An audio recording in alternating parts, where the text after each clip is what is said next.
Our world is lost in unnecessary fear and hurt. Our systems seem scientifically engineered to make you small, powerless, and always waiting for the next great leader who will fix the problems around us. Worse, we're witnessing neighbor versus neighbor while warfare breaks out around our family tables. But you have access to a spirit, a strength that enlarges and empowers you. Even better, you don't need to wait for the next big movement. You can heal the world. It's time for governance by grace. Welcome to Gracearchy with Jim Babka. Welcome back, everybody. Welcome, Jim. We have something kind of special for y'all today because Jim and I have been having these ongoing conversations, and we had another one, and there were, a couple of podcasts and a couple of articles, and our job right here is sort of digest all of that and then give it back to you in summary form with some new ideas around it.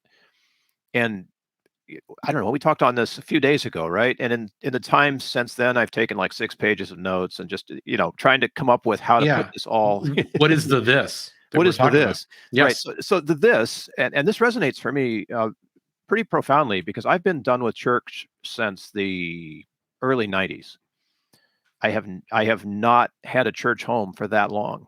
And to be honest with you, I haven't really wanted one because they rub me the wrong way. So this whole topic of who are the Duns and how it all got under my skin in a way. And I really wanted to dig in and find out something about the history of all of this. We'll get into that too. But I want to start, if you don't mind, Jim, I want to start with this quote from Mark Noll's book. Can I just throw one thing out? Oh, sure. Yeah, go right ahead. I've been a Dun since 2014. I know exactly when it happened. And I'm not comfortable. And I'm not comfortable with it. I mean, I have accepted it. I want to reach out to the people who feel the same way. I understand them really, really well, but getting to that point was painful. Yes. And in the tradition that I come from, something's wrong with you if you forsake the assembling with brothers and sisters, right? And I haven't completely done that. I don't want to go down any rabbit trails because I know you got material here, but I just want to contrast. Like you say, you haven't felt any need. Numerous times I have. Yeah. Well, in all fairness, so I felt the pull. I have wanted a place to worship. I've wanted a tribe.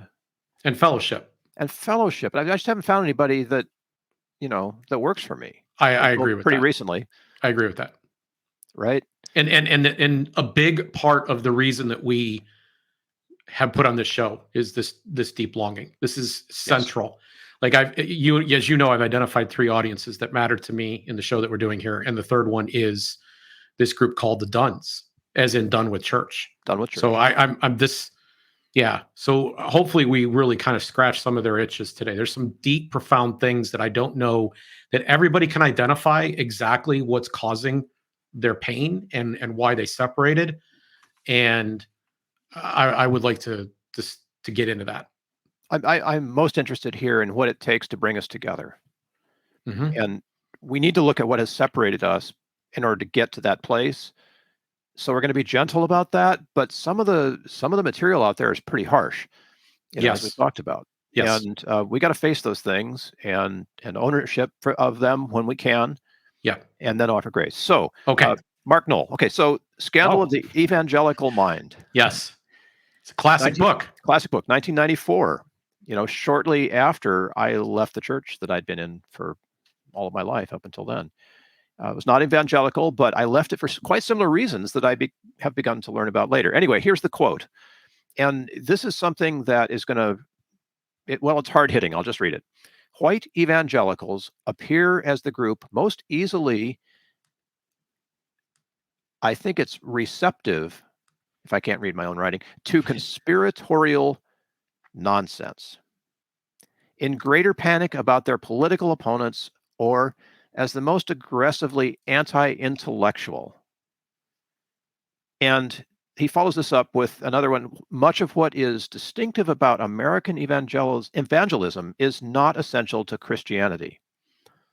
Did you catch enough of that to make sense? I caught enough of it, and I don't know how, there's so much going on here that how to get your hands around it becomes the hard issue. It really does. So let's start with what's not essential to Christianity. I mean, what about Christianity today is not essential anymore? I'm not sure about that. What I am more sure of is that there is a large historical context at which evangelicalism arrives. Yes. So there's a movement that kind of precedes and runs parallel to, or it's a subset even of evangelical, called fundamentalism. Yes.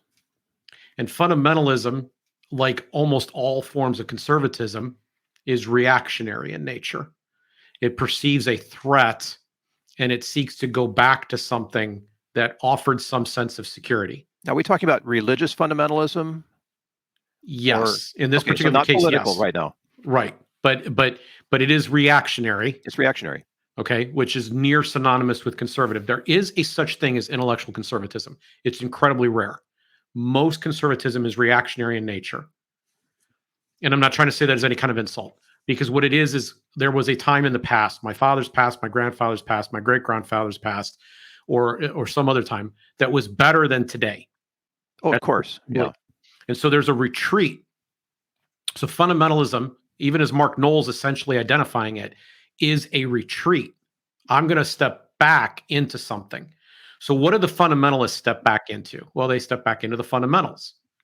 And the reason that they did this is they were under attack because there were a group of people at the time, Aldous Huxley being prominent amongst them, suggesting that now that Darwin had explained that the origins didn't require God, ergo, God does not exist. No God.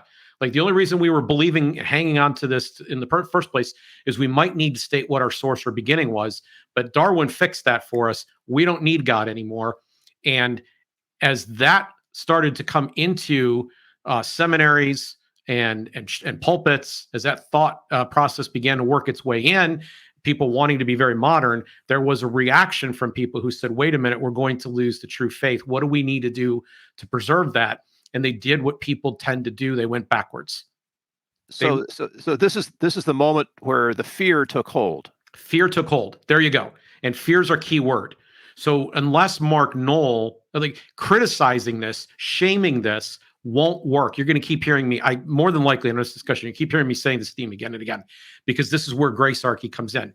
Shaming this behavior, saying that this is you somehow you're anti-intellectual, is not going to get to these people, because in fact they were sensitive enough to this fact that the fundamentalist movement is basically the first 25 years of the previous century. That's the foundation of it. That's when the stones are being laid. Yeah, yeah.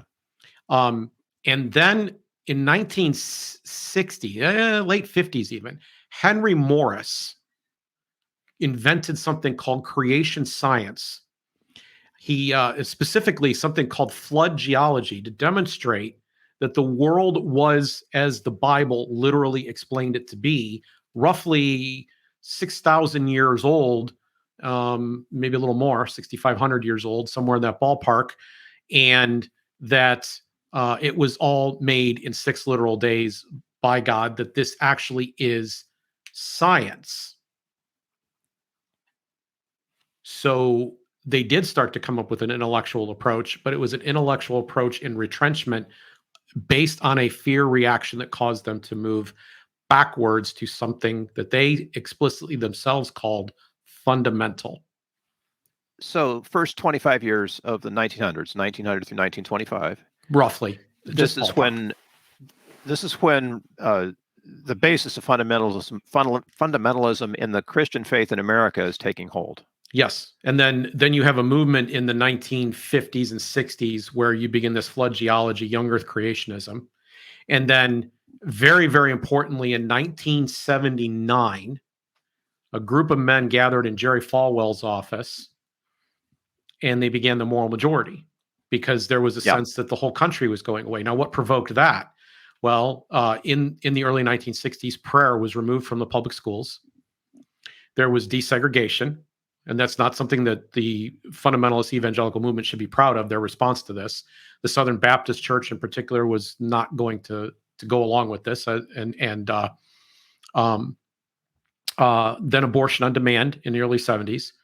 What people don't understand about both the event of Henry Morris's young earth creationism and about abortion is that these were not evangelical issues previous to 1955. They just don't appear at all. In fact, if you would have talked to a Baptist, for example, in 1968, which is when I was born, they would have said abortion's a Catholic issue. They're obsessed with that. We don't care. Like, that's Right, not something right. that they were into. If I you see. would have talked to that Baptist, a similar position Baptist in 1955, they would have said, creationism. Like, that wouldn't have actually been a big deal. But these things, because they were trying to go back to these fundamentals, because they had concerns about the direction of the culture subsequently, with prayer being removed from the schools in particular, then they start taking steps to act politically. And this is, so I want to emphasize the moral majority, which morphs into Christian coalition and the Christian right and all the rest of it that follows. The people that were sitting in that room, the people that worked for Jerry Falwell, two of them in particular, Cal Thomas and Ed Dobson, who were present. They helped run the organization through the early 80s during its heyday of success. They ended up writing a book repudiating that time, saying that the movement had failed. And their criticism, which I also want to hopefully be touching on again and again in this episode, was that they didn't change the culture. The culture changed them. Okay. That kind of establishes Mark Noll's story. Now, I still feel as if like there's one more thing I wanted to say about that, but go ahead. No, I was going to say in that context, because that's about the same time that we got the rugged warrior Jesus, and America is the nation blessed of God, and all that sort of ethos began to happen, right? Yeah. There's another thing that's going on at roughly the same time too. And again, I think a lot of this has to do with fears. But I think there's actually something more pernicious, potentially. I have no evidence for what I'm about to say. It's just a strong, deep, intuitive perception. First, here's the thing I do know. The idea that the apocalypse was coming, that we were in the end of days, is an 1840s idea. It does not, 1830s. Previous to that, there was no real church established theology, seminary. Nobody really was advancing the notion that we were in the end of days. And then there is a rapture method that begins to emerge called dispensationalism. Dispensationalism argues that the Bible's divided in a series of ages, that the prophecy that is spoken of in Daniel and in Revelation is to come. That Daniel is a fulfillment of 69 figurative weeks of prophecy. There is an interminable gap between week 69 and 70. Week 70 is to come, and that's what's explained in the book of Revelation. And this doesn't really begin to take hold until roughly the 1870s and 80s, and it's driven home in particular by a guy named Schofield, who writes a Bible. He takes the King James Version and attaches to it interlinear notes to help illustrate this point. And then you have institutions like Dallas Theological Seminary that make it their official book.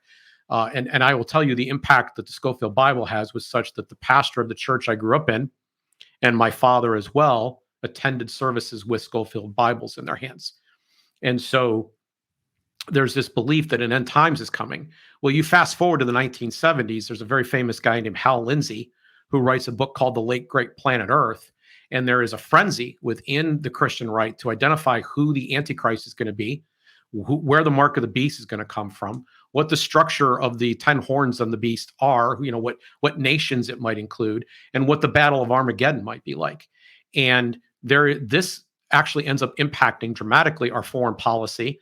The fact that we tend to heavily favor and be aligned very closely with Israel as opposed to how we view and look at Arab nations. It had to do even with Zionism itself and the way that it's structured and formed. And we end up in a situation, I really do think, here's the part I don't know that I can substantiate, but it's a strong intuitive guess on my part, that the military-industrial complex has used its vast profits to feed this movement. Because the more people believe in it, and it had a revival in the late 90s, early 2000s with Tim LaHaye's book and movies, Left Behind. With that revival, I think that these waves that have come through have been supported by large profiting institutions within the military-industrial complex, because they keep us at war, and they had a lot to do with the wars that we experienced over the last 20 years, the seeds for that stuff were being laid all the way back in the 1950s, 60s, and 70s. Yep. And so all of these things to me are reactionary things. They come about as a result of certain fears. And then you can even see that there's this escapist mentality to this prophecy. Like, okay, the world's going to hell and it's doomed to go to hell. And we can do two things right now. We can slow it down and we can pray to Jesus that we get raptured before it happens. I'm not diminishing this in any way, shape, or form. I have people I know and care about who will watch this episode that are going to be like, wait a minute, Jim, you don't believe in the rapture? Or they're going to be kind of hurt. Their feelings are going to kind of be hurt. I grew up, with this belief system. This is what I was taught. And, but I've come to realize over time that there are social conditions that led to this. My point is saying that in the 1830s and 40s, well, in the 1820s, you wouldn't have found anybody talking about a rapture and 7 years of tribulation in the way that Tim LaHaye and Hal Lindsey did. You wouldn't have found anybody like Henry Morris suggesting, all the way back to Augustine, they knew that the earth was a lot older than 6,000 years old. And then you wouldn't find a moral majority, which is the most pernicious cap of all of this. You wouldn't find that happening either if it were not for the fact that they felt that their very values and their very identity as Christians was under assault. All of these things represent reactions. All of them represent reactions. And until people are willing to address the fear that is at the root of these things and have real conversations about those things, in other words, show grace, then there's no way that you can free people from this thinking. I'm just going to say emphatically, shame isn't going to work. It's not going to work. No. It's not going to work. George Bush was the one who gave us the National Day of Prayer, right? Did that not happen? No, that actually precedes that. So the National Day of Prayer, there's actually a movie on Netflix. I do not remember the title of it. It's a documentary series, I think. I'm trying to remember. I watched this a couple of years ago. The National Day of Prayer was actually established long before that. There's actually an organization that undergirds that whole thing. And they are it's almost a secret society type of setup. They're not very public. They're very big and powerful and profitable, but they're not very public. Most of their operations are kind of under the surface. And I wish I could remember maybe we can throw it in the show notes if I happen to remember what the name of that series on Netflix is. But it does a good job of showing that this is actually a network that's been created to kind of that's involved in trying to get Christians in government. Yes, that's where I was going with this, because I have no problem with Christians in government.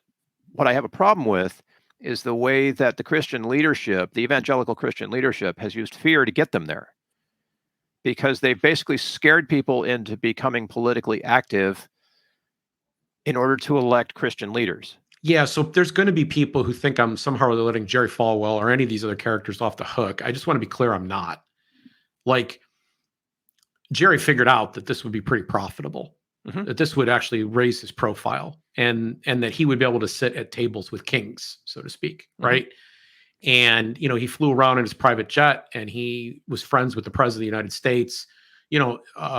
Political activism had its benefits. I will tell you, he soured on what he was doing. He didn't change his mind that it was important, but he soured on the process, and he started to get lax in his leadership of it. And Pat Robertson stepped in and took over the movement with with Ralph Reed.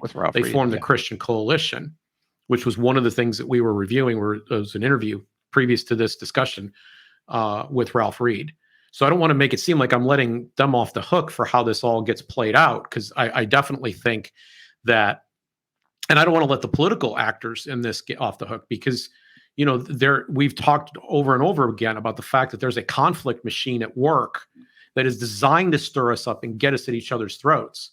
But I want the part that gets overlooked in this is, why are these people responding to the situation the way they are? And it's not just because they're hateful jerk faces, because it's not true. They're actually very well-intentioned, decent, good people by and large. What is actually the case is they are motivated by a set of fears. And some of those fears, frankly, are real, because there are people who are opposed to their values, who are seizing the control of the levers of power and want to use those levers of power against them. And so as this increasingly escalates, which conflict inevitably does, because nobody stops and says grace, right? As conflict increasingly escalates, the threat appears to be more and more real, and you will actually get people to express out loud their desires for how much they wish to see their political enemies destroyed. And that brings us, pretty much to where we are today. Yeah. So when I look at Mark Noll's quote, and I don't remember the whole thing that you were sharing with me there, but I look at that and I wonder, is the problem that they're not intellectual enough? Because Henry Morris could bring the goods, like flood geology, whatever you think of it, it's pretty creative, right? And he could make arguments. I don't believe they work. In fact, I became personally convicted in the early 2000s that they didn't. Despite being raised in this belief, I'm speaking from a position of empathy because I grew up around these people. Yes, you were there. I was there, and I really wish my dad could be here to see me today. Okay, my dad was a man amongst men. I have nothing but good memories and admiration for him, and he went through a couple really difficult and trying experiences in his life, where his faith made a huge difference in how he handled it character-wise. He did things differently. And I will go so far as to say that when he passed, his funeral was dramatically different from most funerals you'll ever attend. My dad died well, and it was because of his faith. So I look at this situation, I say, well, wait a minute. I want to have a heart for people I don't understand. That's grace.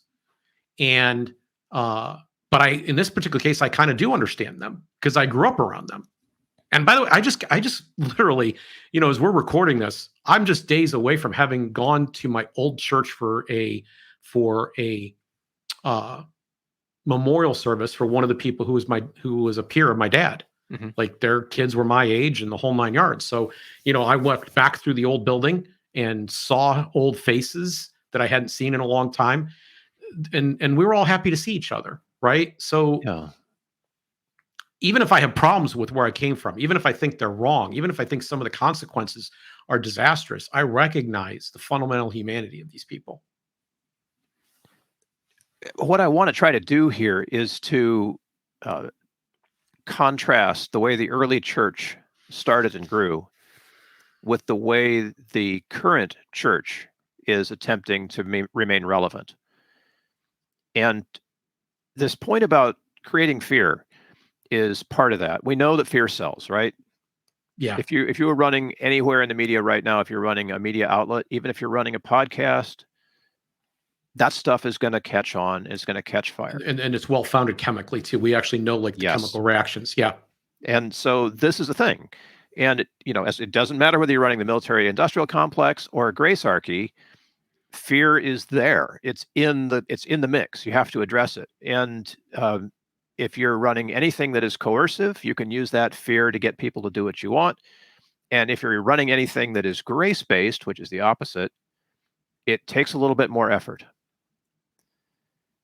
It's easier to be threatened and follow the crowd than it is to be yes. And at this juncture, although I have a soundbite here or there about various things, at this juncture, it requires unpacking. It requires nuance. It requires discussions that don't normally occur, and it takes a little longer to say and explain the things that you're thinking. Yes, and so I mean, I come from politics. That's the other thing. I also have that in my past, right? I've got a quite checkered past here. It's turning out. I know how to hit buttons. I know how to attack. I know what those things are, and in my past, I have history of having done some of those things. I participated in the game. I threw elbows. I was good at it. But I realize now that what you sow, you reap. So if you're building a movement on division, if you're on, we are better than them. If you're building a movement on pride, if you're building a movement on any of these other things, that's what you get back. The consequences are bad. So I don't want to build a movement on fear. I don't want to build a movement on hate and anger. I don't want that. And that means that I'm going to have to be a lot my heart and my speech have to be dramatically different. It's a tough one to be in because America right now is pretty much fueled, funded, and focused on fear. It's only tough in this respect. We had a friend of mine who may be watching this episode right now, responded to one of the instant grace episodes we did. And he said, well, it's good that you have this view. It's very quaint that you're trying to be intellectual and use humility, exercise grace in your speech, but that's not, the rest of the world has no time for that. He said, I'm for you because I'm with you. I'm watching your show, but we're alone. I don't care. I believe my job is to do the right thing. Number one. Number two, let God handle the results. They're not mine. I'm not big enough and powerful enough to do it, which by the way is a big eye opener. A lot of people think they can save the world. I don't think so. Okay. I'm not harboring that illusion anymore because I had a career of failing at it. And I haven't seen anybody succeed at it. The people who seem to have the most success actually mess things up. So I'm not trying to do that either. And what I'm looking for, honestly, are people who have the same tribe. I want to be the voice that expresses the things that they didn't quite know how to say. I want to help them articulate what they have an intuitive sense is right. And I want to open up dialogue with people who have not yet had that yet, but they sense something's wrong. And those are the people that I care about. So if other people, if we don't become a mass movement, if this doesn't change the world in my lifetime, hey, I lived, I had a family, other good things, I had good friends, and you're one of them. So I meet people like you through this process, and that to me is the payoff and the blessing. If other stuff comes, well, thank God, but I'm not hanging my hat on it at this point. I'm not going to be disappointed because I will say, some of the response that we've gotten to the show on an individual basis has been so incredibly heartening. Right. And that's what keeps me going. So this is not about absolute power. We pretty much have seen with Trump how absolute power corrupts absolutely. We've seen it with every single politician we've had. I just, I defy you to try to make the case that each successive presidency has been better. The evidence is clearly the opposite. With each successive Jimmy presidency, Carter was a man of faith. Hold on, white evangelical, Jimmy Carter, Southern Baptist, nice, and that makes him a little better than Reagan, and not as I think there's something to that. But at the end of the day, he was still willing to use the force of the state to get things done. Had to. It was expected. The establishment expected it. Right. He wasn't some libertarian not idealist, right? He wasn't. So, but he's definitely a lot better than today's Democrats. And the Republicans of his time are better than the Republicans of the current time in some ways, some significant ways. So my journey has to do with the fact that I recognize the hypocrisy in this, and I started looking for a moral and intellectual, consistent approach. It mattered to me that things were right, and right was right, and regardless of where right landed, the first commitment you make, if you're a person of faith, is not to God. Your very first commitment is to the truth wherever it leads. And I believe if God is real, well, and you're trying to go to the truth, that's where you find God. And Jesus said, "I'm the Logos. I'm the Word." Right. So I look at this as I want to be changed and influenced and consistent to the truth. And the truth that as I've come to understand it, is that God loves us and that he wants us to love one another. Which, by the way, is a truth that is not embodied in any political philosophy right now. So the closest I can come to that is libertarianism. And I choose that because if you are a consistent libertarian, I'm not making a no true Scotsman claim. I'm saying if you go all the way on libertarianism, you arrive at a state that I call voluntarist. So libertarianism is a social philosophy with political implications. Let me say that again. Yeah. It's a social philosophy with political implications. The social philosophy says that initiating force or excessive violence against other persons is wrong and it has bad consequences. That's what it is. Now, you'll have libertarians who like to debate whether it's more wrong and others that say it's, more bad consequences, but both are true. And the issue is whether or not you will use force to get things done.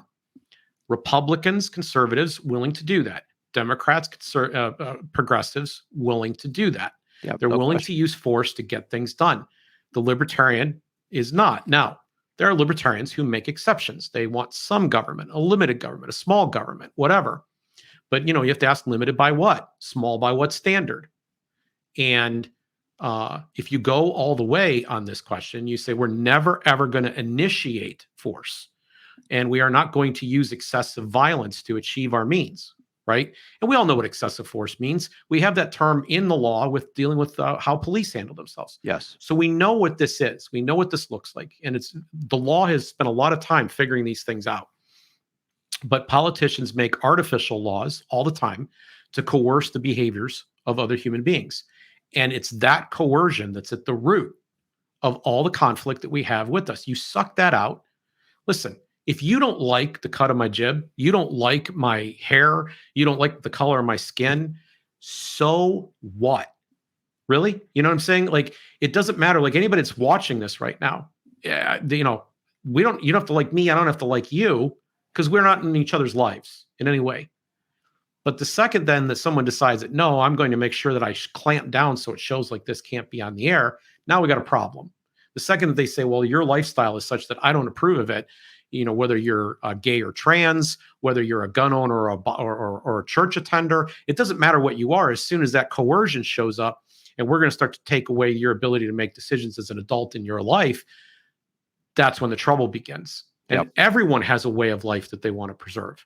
So what I observed when I joined the libertarian movement, and this is what I initially liked about it, I don't know at the very present hour if this is as true as it was back in 1996 when I joined, is that the pastor and the pornographer could sit in the same row at the libertarian convention, and they could be friends, and they could have really compelling, interesting conversation. They weren't angry at each other. They maybe even found each other interesting. They didn't agree. Here's the key thing. They didn't agree about their way of life. And there's been people who have assaulted that over the years saying, well, that's thin libertarianism. That's just tolerance. Well, we could use a whole lot more tolerance today. And the fact that those two could peacefully coexist was possible previous to the political coercion. Coercion gets mixed in, conflict keeps building, and we find ourselves where we're at today. We get cancel culture and all the rest. All the rest of it. So I hadn't planned to do this at this particular juncture, but it sounds like we're going in this direction anyway. Let's go back just for a moment and review what happened between 33 plus something AD and 500 something AD, and how the church grew then. So it's not a neat and tidy story. I wish the lines, there's people who oversimplify the lines a bit. And I don't want to do that, but let me see if I can do this quickly. In the 300s, church and state joined together. And by the 400s, they were at the hip, such that it was profitable, it was beneficial to be a ranking member of the church. And that begins to set up what will eventually become the entire history of Western culture, which is very heavily influenced in the medieval and Dark Ages, and even in the Reformation by the Catholic, the presence of the Catholic Church and its rule over states. It is a dominant force that has to be broken from first before any of the modern liberties are accessible. This was also when you had the state start to interrupt at that particular time or inject itself at that time, and start to establish and fund the church itself, or collect coercive taxes to help fund it. Inevitably, you had a softer, less, there was persecution in some of the previous generations, and so if you chose this, you were choosing it because you truly believed it, not because it was profitable to you. But now that it was profitable and gained you power, you were going to defend the power, and it was going to be a weaker, diluted version of that. So it is interesting to me because I feel like the overlap of the 300s is a very interesting time. That's when the transition's happening. There's some very, very important decisions made by church leaders at the time, having to do with the creeds and the resulting theology we have today, especially one that matters to me and is formative to, or is part of my metaphysical views, which is the Trinity. They do a good job of solidifying some things at that juncture, but it's also the end of an era where you joined because not for the advantage that this conferred to you, because it didn't. It was for the fact that you truly believed. And that's what the early era is about. And so the early era has a much more Hebrew flavor to it. It has and some Eastern influence in its mix that starts to break down as church and state begin to meld together. Can you do a quick sort of overview of how Christian values were transmitted during that pre-politicized time? Yeah, and this actually has a lot to do with why I'm a done, because I think that church gathering was, especially in the very earliest of days, we're told it was in homes. We're told it was over meals. Okay, so what do you do? Bill, I've been to your house, right? And we've broken bread together. Those are social engagements that we have. I have other people who are probably watching this that I've done that with as well.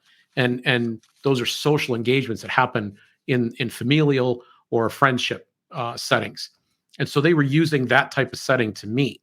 In Jerusalem, and in some of the outlying areas there in the Jewish portion of the Christian kingdom, they were meeting outside the synagogue, or they were meeting an extra day at the synagogue. They were starting to infiltrate in those areas to have their conversations. But the idea of like kind of this formal Sunday go to meeting type of approach, that doesn't exist at the outset. That's not how they did it. And the word that they used to describe their gathering, I find very, very instructive. They called it an ekklesia. And so the ekklesia is actually, it's fascinating because they had terms like synagogue and temple and other words that they could have used in both Hebrew and Greek that could have been applied at that time. And the decision instead is to use the word ekklesia. Why ekklesia? Well, ekklesia actually is a word that predates Christianity by about 500-600 years.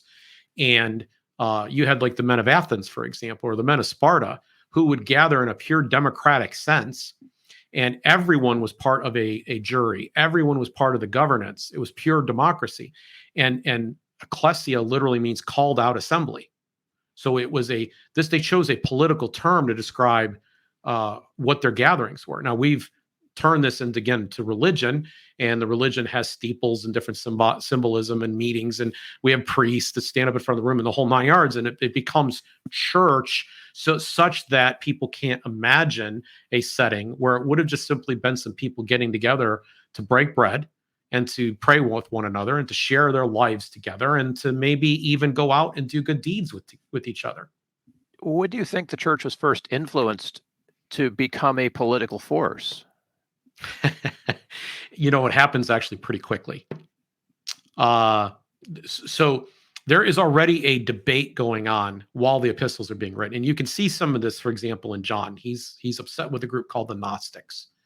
And they are attempting to spiritualize. They're trying to take out the fact that this was a very Hebrew faith that was very much of the body. And so it mattered who you were as a body and what you did with your body. And your body belonged to God, and you were and being in service meant being a farmer, meant being a doctor, meant being a ditch digger. It meant whatever, fisherman, whatever it was that you did, those were trades, and trades had honor.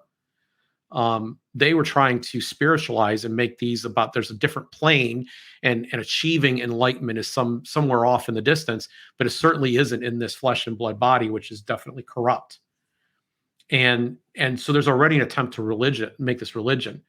And then oddly enough, as early as Clement, who is a disciple of Peter, he's already starting to articulate a philosophy of authority, that there are certain people in the church that have greater authority than others, and that they actually can rule to some degree. So I think this actually starts pretty early in terms of like, there's always this drive to try to over spiritualize. And then there's always an attendant match to that, where someone's saying, you know what, give a lot of money to God, and God happens to be at my address.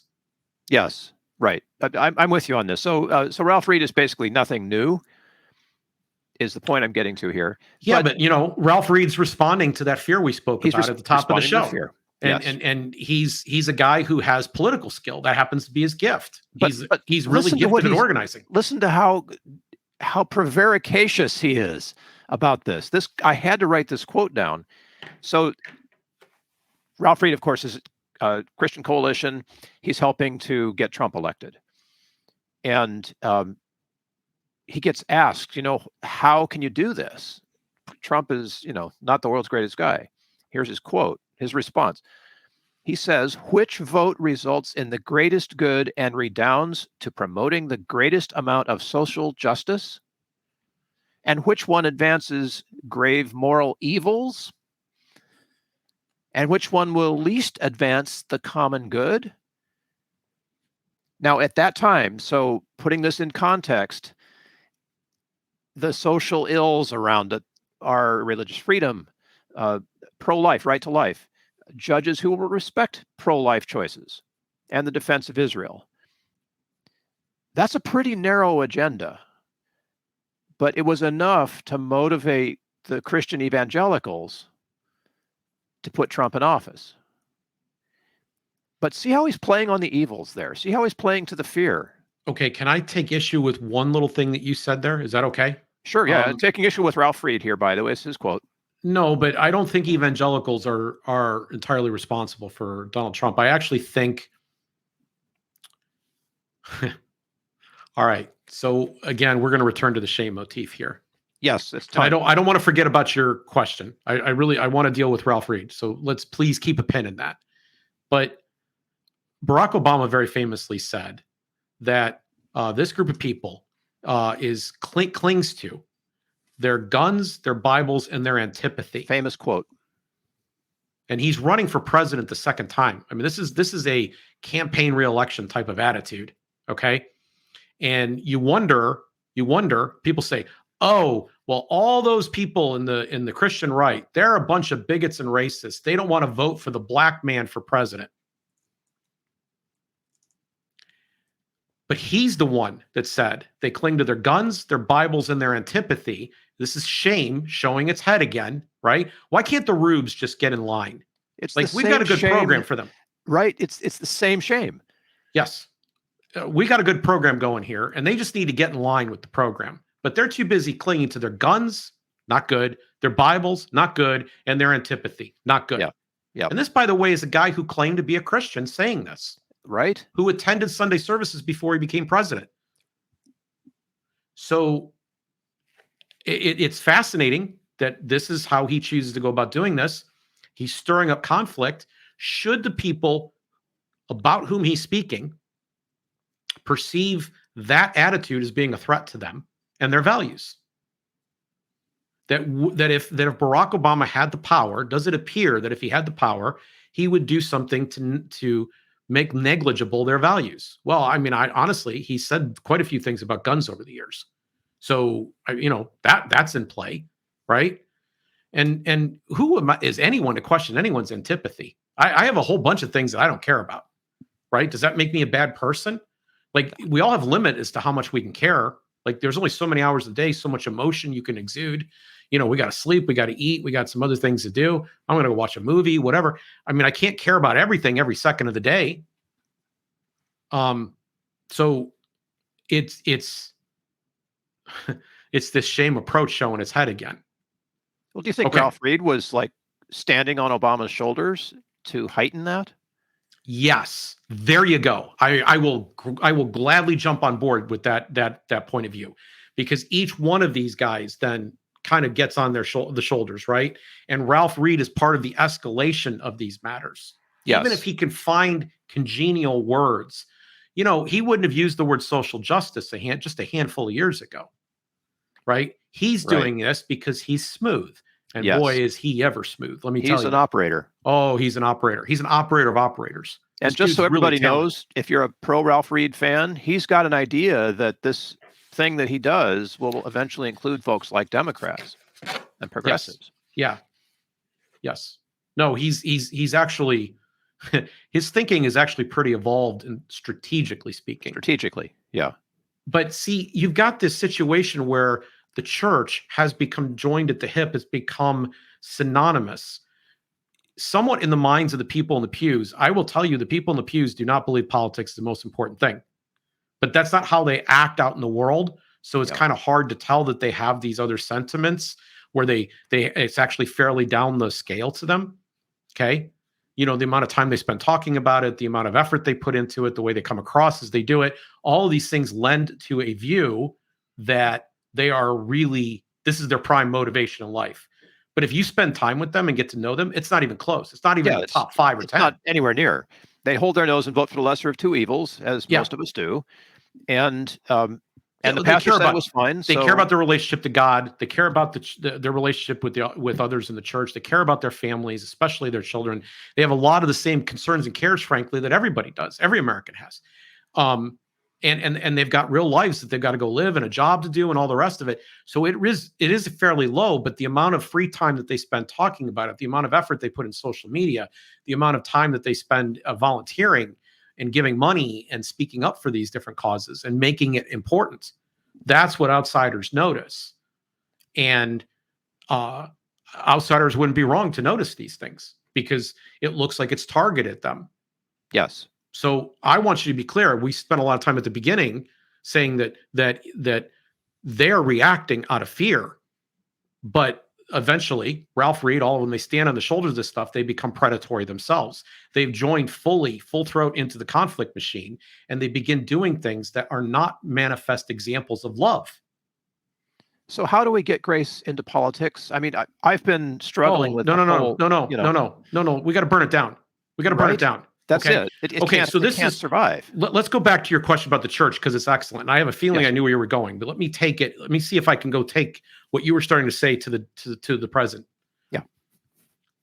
If what we have right now as church, and this is my statement as a done, if what we have right now as church, with flags on the stage and patriotic celebrations and voters' guides in the narthex, if that's what we're going to have, the whole thing should burn down. And it is burning down. It's going away. And it's going away so badly. I mean, the burn down is so bad that the children of the people who were going to those churches in the 80s, the 90s, the aughts, and the teens, the children of those people are walking away. They're leaving.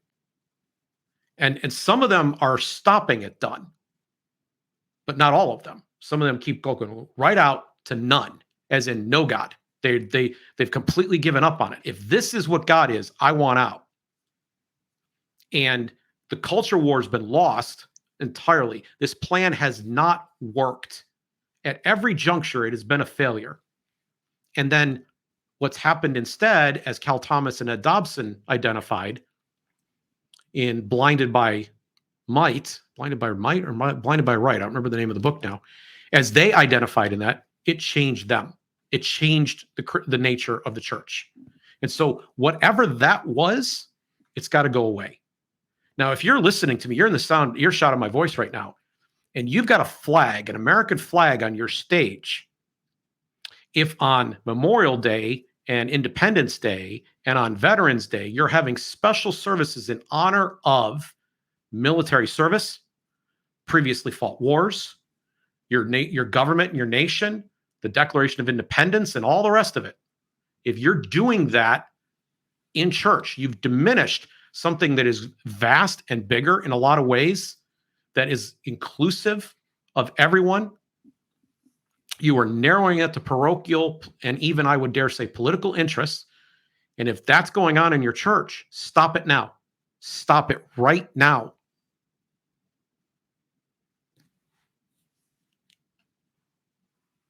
I just want to take a moment of silence on that because it's a really powerful exhortation to come back to Christ. Who died? Yes. For Iranians, Jews, Mexicans, Canadians, the whole basket of deplorables. Indians, Chinese, everybody, Japanese, Vietnamese, Portuguese, Spanish, German, and on it goes. White supremacists, racists, black supremacists, Democrats, Republicans, culture warriors, and those who they've canceled. Woke, everyone. The woke, the unwoke. Hollywood, Washington, D.C., the pro-choice, the pro-life, Yeah, you picked. This is the overarching ethos, which is currently missing in mainstream Christian culture. Okay, so now in politics, Bill, to answer your question, I just burned down the church building; it's gone. In politics, and by the way, we didn't lose church. The building's gone, and the institution of where we had the professional class that were the full-time Christian workers, that might be gone. But the two or three gathering together doesn't go away. Ekklesia is still here. Ekklesia is still here. But on politics, we have to escape as well. And what I mean by that, I earlier was advocating libertarianism, kind of properly applied. And I advocate it because I happen to be, my flavor of it is voluntarist, meaning you should be able to choose all the relationships that you have, including the ones that govern you. And you should have an exit ability to separate, to divorce from those things that are not working. That's what you do in the marketplace every day. You're not required to buy a Ford. You can buy whatever car you want, and you can sell that car whenever you want and get another one. You switch brands. And the same thing should be true for every type of service that you can imagine, every type of charity you're supporting. You can change the world, and you can provide for your own security without having to use coercive force to get there. And because I hold that view, I don't believe I have what's called an ideology. And here's what I mean by ideology, which is a plan for you. I'm going to plan your life. Because when I start saying I have the ability, I'm smart enough, I'm moral enough that I can judge you and I can tell you how to live your life, that's when the trouble begins. That's when the conflict starts. Exactly.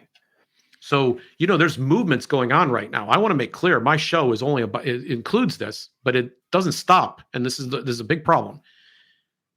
There are people out there that say, we have to have better conversations. We need to be nicer to each other or kinder to each other. Okay. All right. I'm with you. What are we kinder about? Well, we're going to sit down and we're going to have a conversation and we're going to arrive at bipartisan consensus. Uh-oh. Well, stick your bipartisan consensus somewhere, because what it means is both sides have now colluded in the theft. Yes. And I don't want to be a part of that. I don't want to diminish anyone's happiness. You're missing the essential part, which is the coercion. It turns out that if we listen well enough to each other, we begin to understand each other, we have less desire to coerce each other. So let's apply this to the evangelicals right now. In 2004, George W. Bush, there were a group of evangelicals that wanted to get him reelected. These are big-time leaders, names that evangelicals would have recognized at the time, famous celebrity Christians who met in something called the Arlington Group, because they met in Arlington, Virginia. They met in a tall building in Arlington, Virginia. And they hatched a get out the vote plan to increase the number of evangelicals that showed up so that the election of 2004 would not be as close as the hanging Chad election of 2000. And in that election, Bill, they decided that there were dozens or so states that had ballot initiative and referenda where they could put on the ballot a measure that said that marriage was between one man and one woman. That's the only type of marriage that's permitted in our state.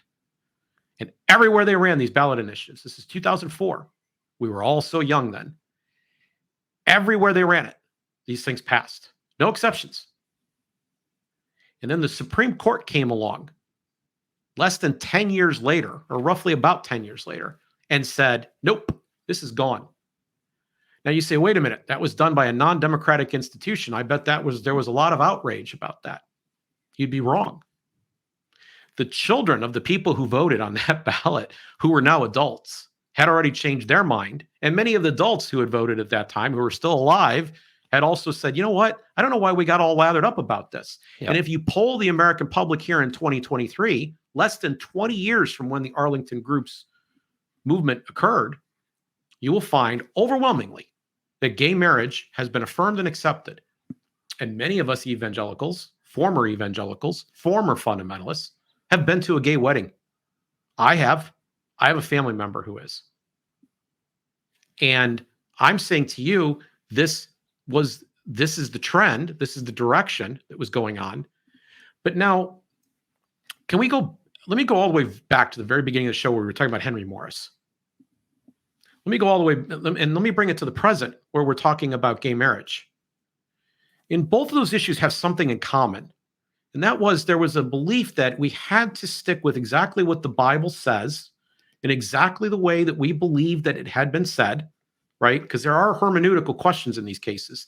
A lot of people who are doing exegesis are really doing their own eisegesis. And that includes people who are literal about it. Go look those words up. I'll wait. Pause the video. And what they end up doing is saying that this book is the center of things. So I grew up in a place where people routinely said, the Word of God, the Word of God, the Word of God, the Word of God. And the Word of God was a book. Now, there's real historical reasons for this, because it used to be a pope.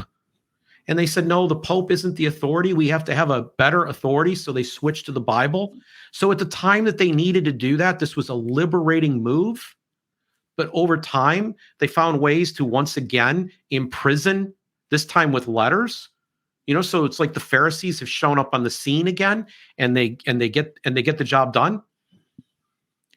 Now, existentially speaking, if Henry Morris's story doesn't satisfy, if you come away with the conclusion that the godless evolution advocates are right, well, then you've denied God. You don't buy the story that we have here. And then later in our own century here, if you're denying what the Bible is saying clearly about marriage, well, then you're denying God.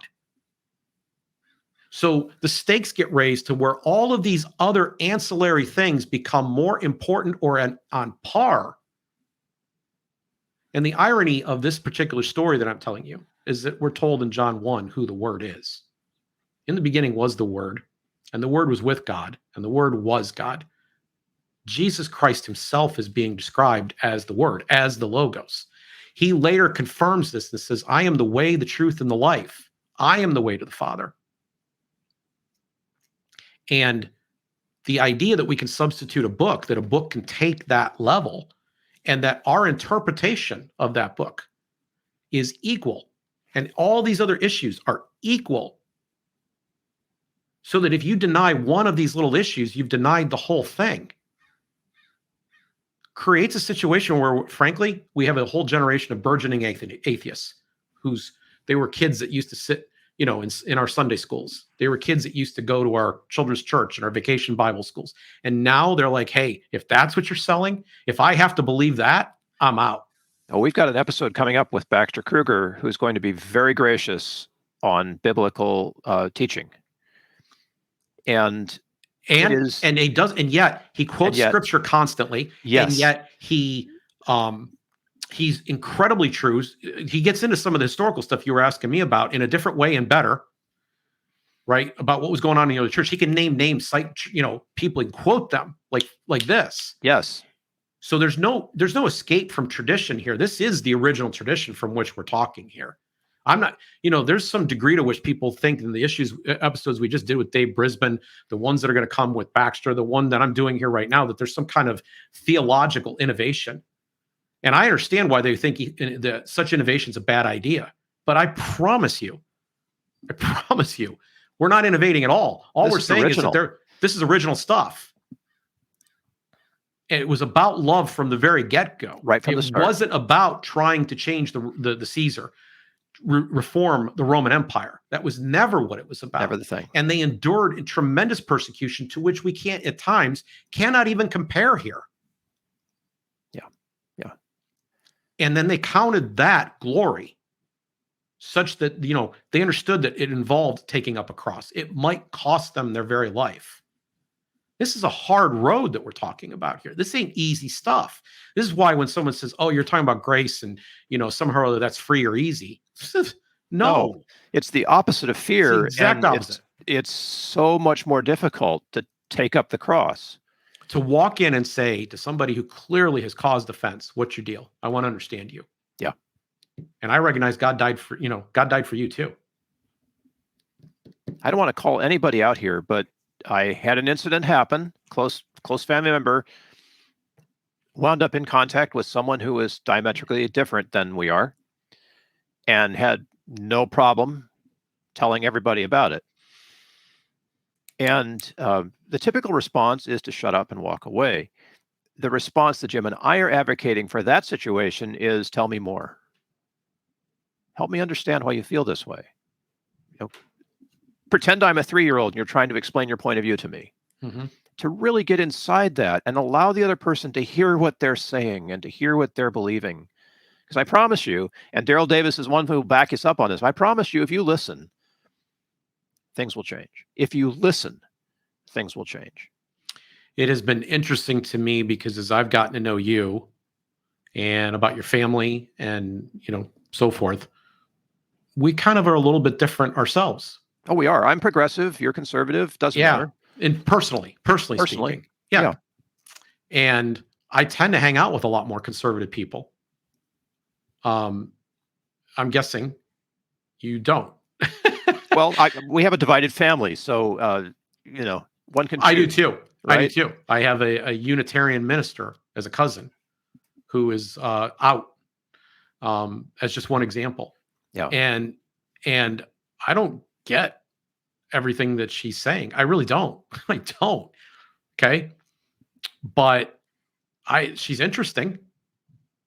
And I wouldn't, she's on her own path. Like I'm on my own path. Let's, so let's sit down and let's break bread and talk about it. I'm cool with that. Both paths are cool, It doesn't not mean that a I'm changing. It doesn't mean that I'm changing what I believe is right. It doesn't mean that it doesn't. And in fact, it neither picks my pocket nor breaks my leg, and it doesn't break my relationship with God. It doesn't do any of those three things.